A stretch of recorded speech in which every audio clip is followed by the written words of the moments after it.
Hi hello అండి, అందరికీ నమస్కారం అండి. ఫ్రెండ్స్, మనకి ఇప్పుడిప్పుడే మరొక బ్రేకింగ్ న్యూస్ అప్డేట్ అయితే రావడం జరిగిందండి. అది కూడా రేపు రాష్ట్ర వ్యాప్తంగా బంద్, ఇవన్నీ మూసివేత అంటూ మనకు ఒక లేటెస్ట్ అప్డేట్ అయితే వచ్చిందండి. అయితే ఇందుకు సంబంధించిన పూర్తి వివరాలు మన వీడియోలో తెలుసుకుందామండి.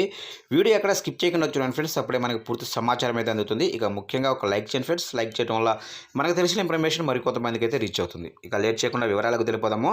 అంగన్వాడీలకు మద్దతుగా ఆంధ్రప్రదేశ్ రాష్ట్ర బంద్కు రాష్ట్ర అఖిలపక్ష ట్రెండ్ యూనియన్లు పిలుపునిచ్చాయి.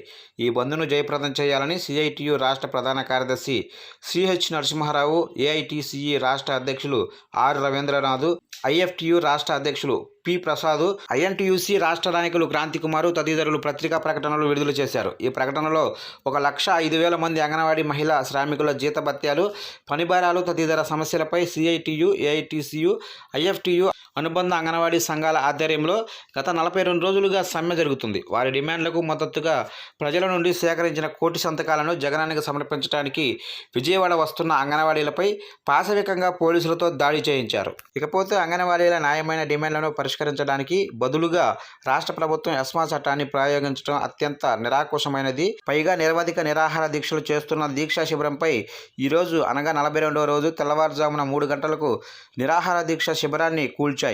దీక్షలు చేస్తున్న నాయకులను దూర ప్రాంతాలకు తరలించి నిర్బంధించారు. అయితే వారి ఆరోగ్యాన్ని కూడా పట్టించుకోలేదు. దీక్షలకు మద్దతుగా పాల్గొన్న సుమారు 2,000 మంది అరెస్టు చేసి మచిలీపట్నం, నూజివీడు తదితర సుదూర ప్రాంతాలకు తరలించారు.